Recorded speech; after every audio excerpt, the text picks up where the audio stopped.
Dear students, welcome to Sharan's Biology again. And remember previous class हम लोग वहाँ flower पढ़े थे। आपने कहा था कि फ्लावर्स के 4 होल्स होते हैं, that is calyx, corolla, androecium and गाइनोएसियम।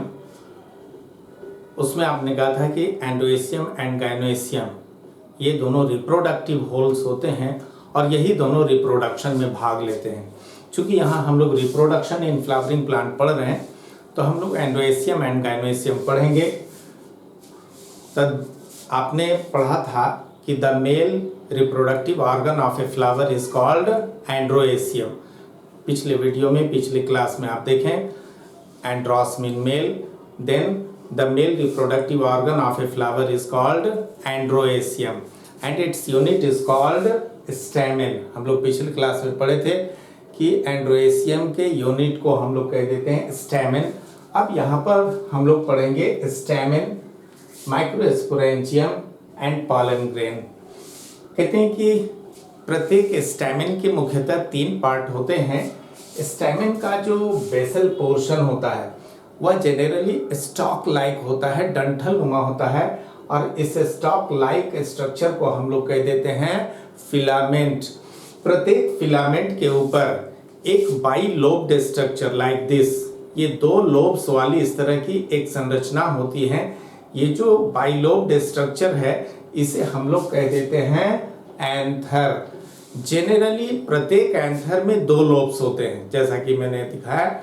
ये सपोज कि ये फिलामेंट है और ये एंथर है, तो जेनरली एंथर में 2 लोब्स होते हैं। ऐसे एंथर को हम लोग कह देते हैं डाइथिकस एंथर, या उसी को हम लोग कह देते हैं बाइथिकस एंथर।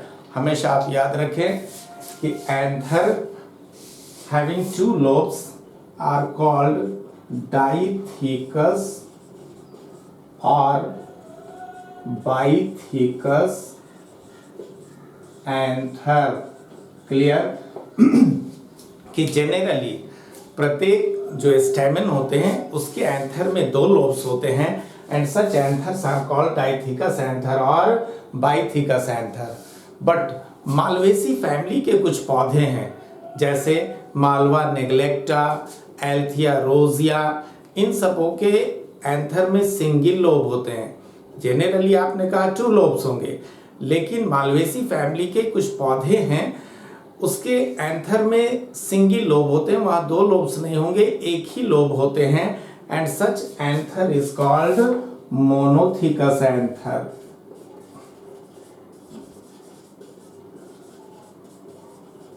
नीट में रिपीटेड क्वेश्चन है। Clear? The anther having 2 lobes are called dithecous anther और bithecous anther, but in the some plants of Malvaceae family the anthers have single lobe, such anther is called monothecous anther। Clear? तो आपने कहा कि generally प्रत्येक anther में 2 lobes होते हैं। यदि किसी एंथर का ट्रांसवर्स सेक्शन काटा जाए, हम पाते हैं कि एंथर के प्रत्येक लोब में, आपने कहा 2 लोब्स हैं, इसके प्रत्येक लोब में 2 चैम्बर्स होते हैं। इसे हम लोग कह देते हैं पॉलन चैम्बर, या इसी को कह देते हैं pollen sac. These are pollen chamber, या इसी को कह देते हैं पॉलन सैक, या इसी को कह देते हैं माइक्रोस्पोरेंजियम, जो आपने यहां लिखा। क्लियर? कि एंथर के प्रत्येक लोब में 2 चैम्बर्स होते हैं, जिसे हम लोग कह देते हैं पॉलन चैम्बर, या उसी को कह देते हैं पॉलन सैक, या उसी को कह देते हैं माइक्रोस्पोरेंजियम। तो आपने कहा कि एक लोब में 2 चैम्बर्स हैं, दूसरे लोब में भी 2 चैम्बर्स होंगे। तो इस प्रकार से प्रत्येक एंथर में 4 पॉलन चैम्बर्स पाए जाते हैं, और प्रत्येक पॉलन चैम्बर में अनेक डस्ट लाइक स्ट्रक्चर्स, बहुत सारी धूलकण जैसी संरचनाएं पाई जाती हैं, जिसे हम लोग कह देते हैं पॉलन ग्रेन्स। इसे हम लोग कह देते हैं पॉलन ग्रेन्स। यदि एक माइक्रोस्पोरेंजियम की इंटरनल स्ट्रक्चर्स देखी जाएं, ये माइक्रोस्पोरेंजियम का फिगर है, तो हम पाते हैं कि यह जो माइक्रोस्पोरेंजियम है वो ऑलमोस्ट स्फेरिकल स्ट्रक्चर होता है और इसके चारों ओर 4 लेयर्ड वॉल्स, 4 सतहों की दीवारें पाई जाती हैं।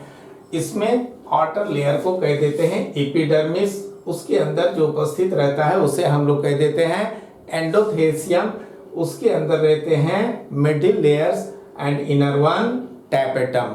क्लियर कि प्रत्येक microsporangium is surrounded by 4 layered walls called epidermis, endothecium, middle layers and tapetum.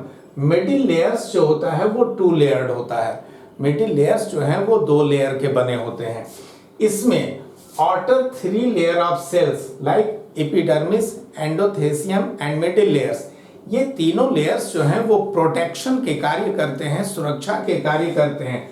जबकि यह जो टैपेटम है, रेड से जो मैंने बनाया, यह जो टैपेटम है उसमें एबंडेंट साइटोप्लाज्म, डेंस साइटोप्लाज्म रहते हैं एंड मोर देन 1 न्यूक्लियाई। ये हमेशा याद रखेंगे कि टैपेटम का जो सेल्स होता है उसमें डेंस साइटोप्लाज्म होते हैं और न्यूक्लियाई की संख्या 1 से अधिक होती है।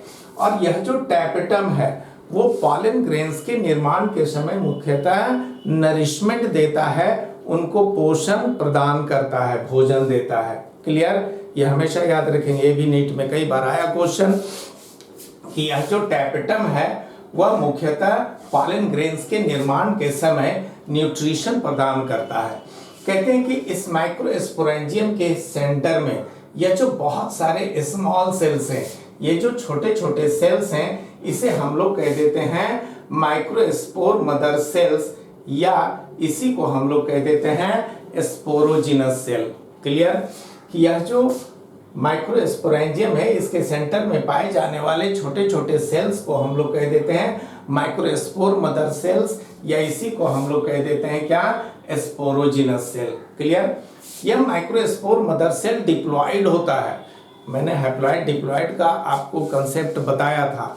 तो यह जो माइक्रोस्पोर मदर सेल्स होता है वह डिप्लॉइड होता है और प्रत्येक माइक्रोस्पोर मदर सेल या कहें स्पोरोजिनस सेल या मियोसिस डिवीजन द्वारा डिवाइड करता है, जिससे 4 हैप्लॉइड डॉटर सेल्स बनते हैं। 11 में हम लोग माइटोसिस मियोसिस पढ़ चुके हैं। जहां कहीं भी मियोसिस सेल डिवीजन होता है तो डॉटर सेल्स में क्रोमोसोम्स की संख्या आधी हो जाती है। तो जब ये डिप्लॉइड था, नंबर ऑफ क्रोमोसोम्स जो भी हो, यह डिप्लॉइड था, तो अब मियोसिस डिवीजन होगा तो उसे हम लोग कह देंगे हैप्लॉइड सेल्स बनेगा। तो वही मैंने कहा कि प्रत्येक माइक्रोस्पोर मदर सेल्स जो है या स्पोरोजिनस सेल्स जो है वह मियोसिस डिवीजन द्वारा डिवाइड करता है, जिससे 4 हैप्लॉइड सेल्स का निर्माण होता है। अब उसे हम लोग कह देते हैं माइक्रोस्पोर्स, उसे हम लोग कह देंगे माइक्रोस्पोर्स। और प्रत्येक माइक्रोस्पोर्स डेवलप करता है तो निर्माण करता है एक पॉलन ग्रेन का, and the formation of microspore is called microsporogenesis. Microspores के निर्माण की क्रिया को हम लोग कह देते हैं माइक्रोस्पोरोजेनेसिस। क्लियर, माइक्रो शब्द जहां कहीं भी हो हम समझेंगे रिप्रोडक्शन के सेंस में मेल, और मेगा शब्द आता है फीमेल के लिए। क्लियर, तो पुनः एक बार सुन लीजिए कि प्रत्येक स्पोरोजिनस सेल जो है वो मियोसिस डिवीजन द्वारा डिवाइड करता है, जिससे 4 हैप्लॉइड डॉटर सेल्स का निर्माण होता है और उसे हम लोग कह देते हैं microspore, and the formation of microspore is called microsporogenesis. Clear, और प्रत्येक माइक्रोस्पोर डेवलप करता है जिससे एक पॉलन ग्रेन का निर्माण होता है। तो ये फर्स्ट पार्ट आपने पढ़ा फिलामेंट, ये सेकंड अब तक हो गया क्या, एंथर। अब थर्ड वन कनेक्टिव। क्लियर, कहते हैं कि ये जो आपने कहा कि प्रत्येक एंथर में 2 लोब्स होते हैं, इस तरह से फिलामेंट से जुड़ा रहता है। तो ये एंथर के दोनों लोब्स जो हैं वो आपस में एक मिडरीव द्वारा जुड़ा रहता है। ये जो दोनों लोब्स हैं लाइक दिस, एक मिडरीव द्वारा जुड़ा रहता है। इस मिडरीव को ही हम लोग कह देते हैं क्या, कनेक्टिव। क्लियर, कि एंथर के दोनों लोब्स आपस में एक मिडरीव द्वारा जुड़ा रहता है, इस मिडरिप को हम लोग कह देते हैं कनेक्टिव, और इसी कनेक्टिव से यह फिलामेंट भी जाकर अटैच्ड होता है, जुड़ा रहता है। क्लियर? तो यह स्टैमेन के 3 पार्ट हो गए, that is filament, anther and connective. Clear? अब नेक्स्ट हम लोग आएंगे पॉलन ग्रेन्स। पॉलन ग्रेन का स्ट्रक्चर पढ़ेंगे, उनका क्या सिग्निफिकेंस है वो पढ़ेंगे। क्लियर? इस बीच मैं पुनः एक बार कहूँगा कि जो भी मैं डेली अकॉर्डिंग टू सिलेबस आपको बिल्कुल सीक्वेंस में पढ़ा रहा हूँ, एनसीईआरटी का पेज भी डिस्क्रिप्शन बॉक्स में जाएंगे, तो जो यहाँ हम डिस्कशन कर रहे हैं वो डिस्क्रिप्शन बॉक्स में दिया हुआ है, उसका भी आप रेफरेंस लें। क्लियर? और हमारे उत्साहवर्धन के लिए कृपया आप इस चैनल को, शरणस बायोलॉजी क्लासेस, इस चैनल को जरूर सब्सक्राइब करें। तो पुनः हम लोग मिलते हैं पॉलन ग्रेन्स में। Thank you.